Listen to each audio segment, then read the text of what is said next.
Jennifer Bulis graduated from college 6 years ago and got a job working in corporate real estate in New York. Like many millennials, she's constantly balancing hefty student debts, high costs of living, and planning for retirement.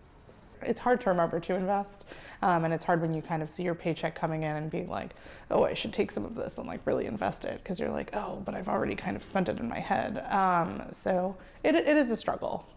So a few years ago, she made a resolution to whip her bank account into shape. She joined the financial gym, where clients can get one-on-one training about money matters. The financial gym is just one service springing up to tackle the growing problem of shrinking savings.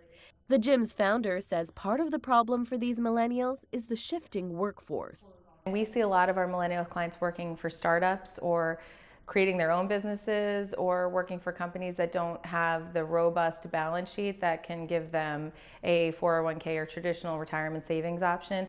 Most research indicates millennials aren't saving enough, and while there's much attention on them, they aren't the only generation struggling. A recent survey suggests across the board, 33% of Americans have zero retirement savings, and 23% have less than $10,000 tucked away. Economists say that can have big implications for the U.S. economy. We have seen that if you don't save today, you will have to make changes in your consumption behavior in the future. So 30, 40 years down the line, if you don't have enough savings, you either have to work till a longer time period, or you'll have to make some adjustments to your lifestyle. Basically, you will be relying more on entitlements. It will be strenuous to your government, in balance sheets as well. Fewer workers are able to rely on traditional pensions to help them save, and people are generally healthier and living longer, which means they'll need a bigger nest egg.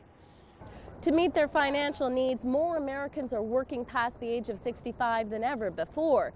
And the reality is, some will never leave their jobs. So perhaps it's time to retire the idea that many Americans won't be working during their golden years. I'm Nisha Patel for CGTN.